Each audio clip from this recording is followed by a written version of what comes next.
Well, folks, you know that every time you tune in here, you're going to see something, you're going to hear something, you're going to feel something. Well, today, my convo is going to be all the way in South Africa. I'm going to South Africa today. I'm taking you to South Africa today. She is a musician. She is fine. I saw her and I'm like, wow, I like everything about you. Talent is what drew me close to him. Ladies and gentlemen, the element of surprise, Pilani Bubu. Che.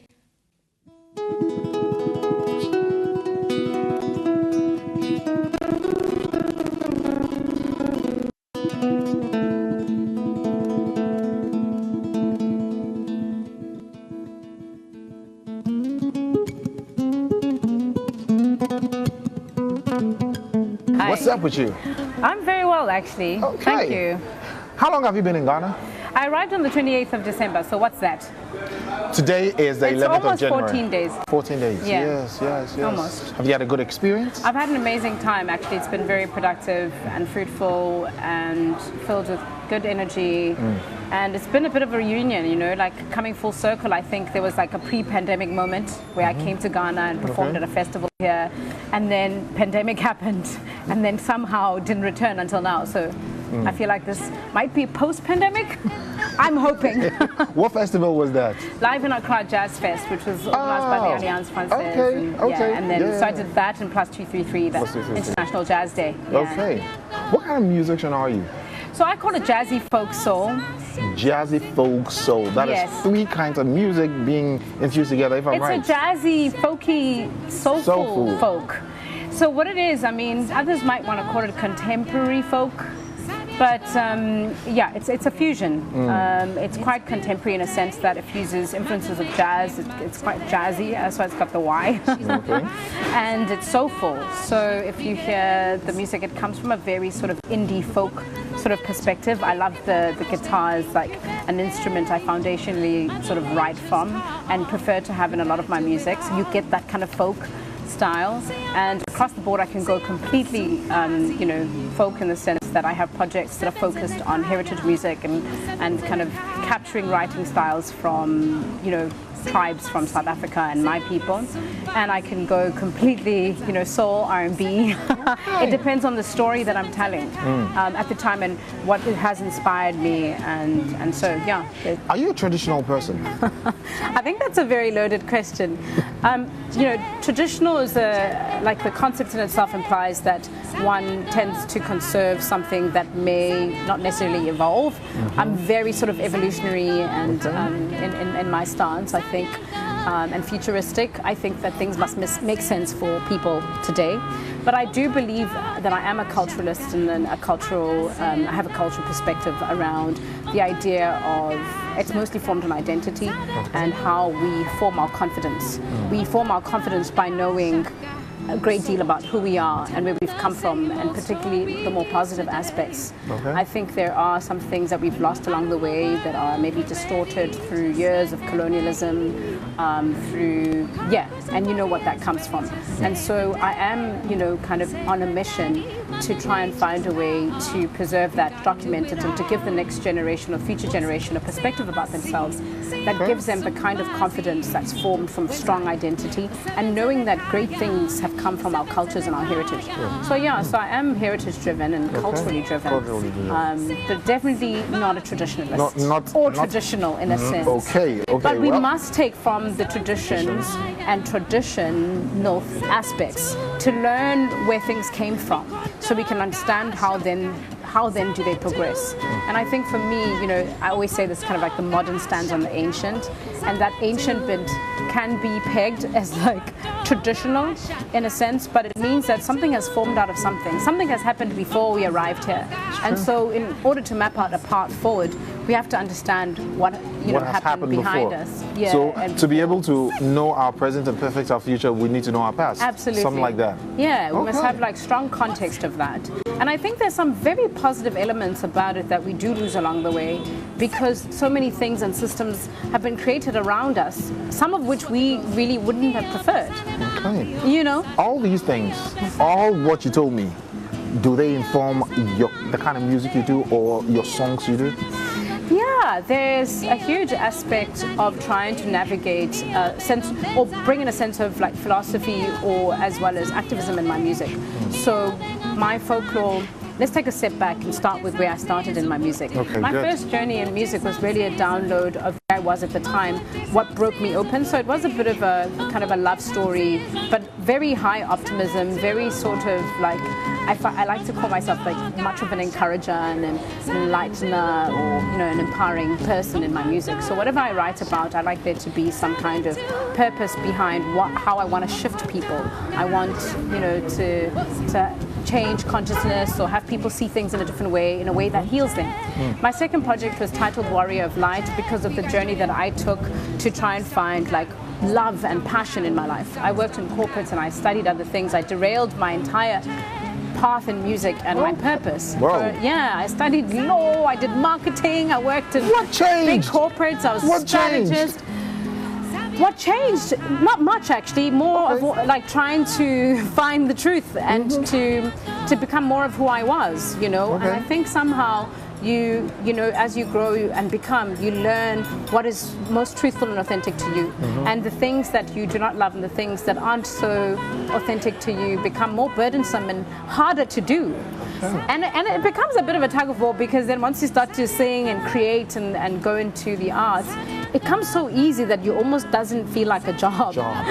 So you're like, oh, am I doing enough? You know, and you can always put the same talents, the same my strategy, my brand thinking, and how I tell stories in brands and design is still the same way I try to tell stories now. I try to be high concept. I try to make sure that people understand what I'm trying to communicate. I think of it in every single detail, not just the music. It's about the entire story. So yeah, I've come to apply those things. So I needed to be more honest. I felt that, you know, a 9-to-5 wasn't the best use of my time, and I needed to kind of unearth this latent energy and give the world what I came here to do, you know, like what they've been waiting to. I'm sensing a lot of self-actualization in there. Hey, I'm not trying to die. Yes, I mean, in the Maslow's hierarchy of needs, I'm definitely that person, you know. I was still actually painting a story about my albums. Warrior of Light was coming into that, right? So it talks about like my passion for music. It's about finding heaven on earth and finding your passion here. It's about being free. One of my highest values is freedom, like all the way. So the song's like free, and it's just like it tells you the other side. And then my third project is titled Folklore Chapter 1. And Folklore was inspired by traveling around the world, having released my albums and realizing that there's a part of my story that I wasn't telling people, but actually they were asking for, which is who are you, where are you from, who are your people, that entire lineage, so people could learn from me and I could share my language and I could share the stories of my people, the folk tales, the things that have formed me, how I was raised in the Transkei, how I was culturalized. And it's in a world that we live in now in globalization, it's very difficult to nitpick those things, right? Because we are so now almost, we don't want to create homogeneous societies. I think Africa is always going to be so rich in culture, but we do want to make sure that we stand out in the people, what formed us, our lineage, you know.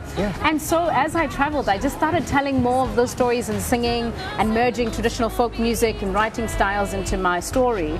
And so that project became something of a way in which I was documenting stories, creating more meaning in traditional folk songs and writing my own songs in those styles so that they can feel more accessible, they don't feel like something of the past, and so we can better preserve like some of our intelligence. Like I find Xhosa, my language, to be highly intelligent as a language. What's your language? Xhosa. Xhosa. Xhosa. Xhosa. Yeah. Did I get it right? Almost. Xhosa. Xhosa. Yeah. Xhosa. Just add a little H there. Xhosa.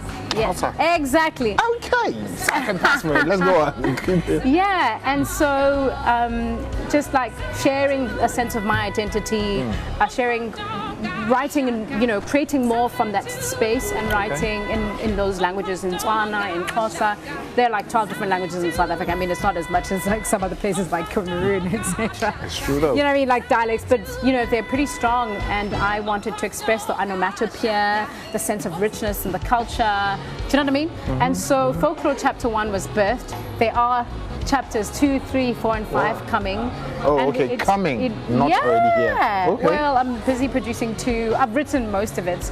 And so that's a story on its own around my sort of roots and my identity in a way, like influenced by, inspired by. I write from that place. Okay. You know, I almost like want to express that part of me. I think, you know, people who grow in the city and urban spaces, we have a duality. When I grew up, I lived in a town, but also went to the village equally as often to do celebrations and rituals. And we almost like, we segment that and we hide that side, or we don't express it enough as what is easier, which is more of the modern take. So yeah, so I do have a project where I'm rolling out like all of that inspires me within my culture and my heritage and my identity.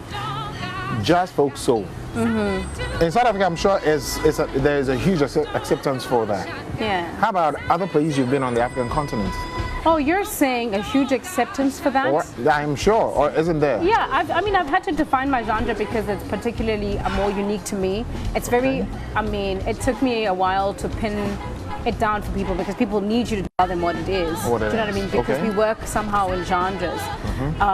So it came from a place of just a fusion of influences. So like very highly original music, and I mean, I wouldn't want to call it niche. It just depends sometimes. Like Lockdown Love Story is a very R&B project. I'm busy releasing that. It's a love story. So much easier to write a love story in R&B. Extremely. Very nostalgic. Yes. I mean, you can have a lot of things to say. Yeah. One is a love story and one is R&B. Yeah. Okay. So, yeah, the radio stations and the radio compilers generally have been very favorable to the music, but it won't hit every channel because it's not Afro-pop. I think Afro-pop does very well in South Africa, and of course, I guess for us that would be Afro-beats on your side. Our Afro-pop is kind of like our Afro-beats, but then our Afro-beats influences things, and then there comes Amapiano, then no, I don't, you know, I haven't yet kind of created in that space. Okay. But I think more than anything, people have kind of latched onto the idea that I'm a storyteller and that I have a genre fluid perspective. My point of view is more around the context of the story that I'm trying to tell and how best to tell it, and that you will latch onto it.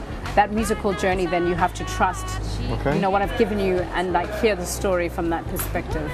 So after 2019, after you opening up at Alliance Française, you having your concert, you also performing at Plus 233, you done any other concert here in Ghana again?